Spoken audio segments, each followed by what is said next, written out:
according to the founder of the UK's biggest property website, Rightmove, the UK could be set to see property prices fall by as much as 20%. Hello and welcome back to another video. I hope you're all doing well. Remember, if you have not done so already, to hit that like button and subscribe to the channel, and make sure you sign up for my monthly newsletter via the link in the description.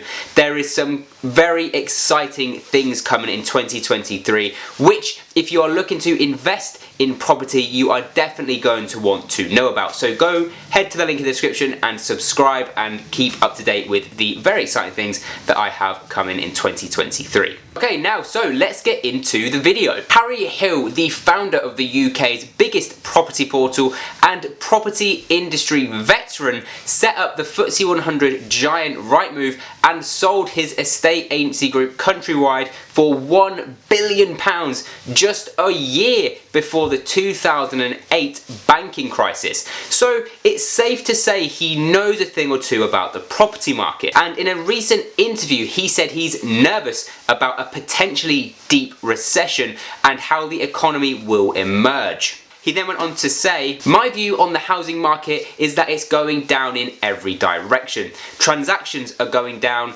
and prices are going to go down. The only question is by how much. Intuitively, it feels like double figures for both starting now." So, is he right? Is the property market going to crash by potentially 20%? Well, excluding the pandemic, property prices have not actually dropped as sharply as they are right now since the 2008 financial crisis, which was more than a decade ago, which is kind of crazy to think about. We also have monthly mortgage payments set to double for the 1.8 million homeowners whose mortgages are due for refinance just next year. Now, higher borrowing costs could prompt many of those with mortgages to put their properties on the market, which of course in turn could trigger a reduction in prices. Now, although this may seem like an unlikely scenario, why would you sell your home just because your mortgage has gone up? Some borrowers could see their mortgage costs soar by £1,000 to as much as £3,500 a month, which, let's be quite honest, is just unaffordable for most people. Now, Hill is not actually alone in his forecast for the market. Economists over at EYITEM Club, which uses the Treasury's forecasting model, expect values of properties to drop 10% next year.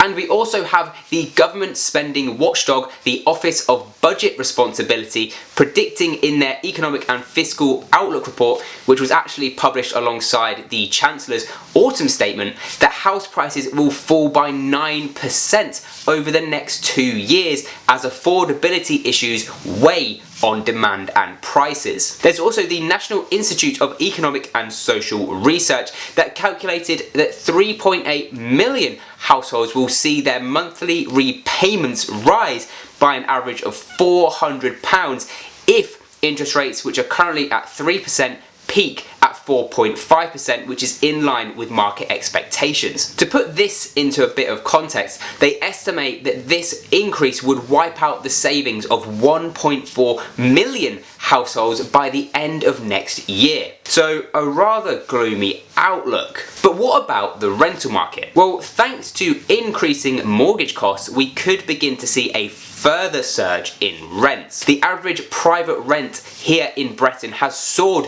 to record highs thanks to shortages of properties, resulting in more tenants paying above the asking price and stretched budgets, forcing more people to actually downsize. Recent data shows that tenant demand is up by 20% compared to last year, while the total number of available properties to rent is actually down by 9%. Now, regionally, in Manchester, rents have increased by an average of 20.5% in the past year, and over in London, the average advertised rent is 16.1% higher than a year ago. Now, the supply problems have been made worse by the rise in overseas student renters and corporate lets, and of course by the fact that nearly 11% of landlords are opting to sell their property at the end of a tenancy just this year because of squeezed buy-to-let returns. And rents are expected to continue to climb higher next year too, so unfortunately no signs of this letting up anytime soon. Now finally, we need to talk about the potential for a recession and the role that interest rates play in its likelihood. On Saturday, the Bank of England rate setter Swati Dhingra said in an interview that the higher interest rates could lead to a deeper and longer recession, adding there were few signs that demands for higher wages risked a wage price spiral. And just quickly to explain what a wage price spiral is. Basically, within macroeconomics, a wage price spiral is a suggested explanation for inflation. The basic idea is that wage increases cause price increases, which in turn causes wage increases in a positive feedback loop. Although it's not positive, it's horrible and terrible for the economy.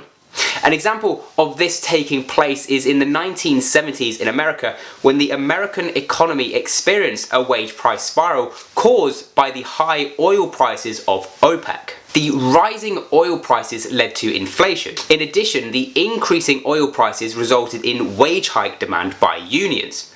Strong unions were able to negotiate higher wages, ensuing a wage price cycle. Now, a wage price spiral would mean wages should be above inflation.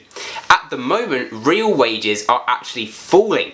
So as of now, we're not at a wage price spiral point. Now, Swati Dhingra actually voted for a half-point increase in interest rates as opposed to a 75 basis point hike, which most of her colleagues backed, because she fears the central bank could deepen an expected recession if it pushed borrowing costs even further. Well guys, there we have it. That is all from me. I hope you found this video useful. Remember to like and subscribe, and of course don't forget to head down to the description and sign up for my monthly newsletter. It's completely free to do. So until next time, stay safe. Bye.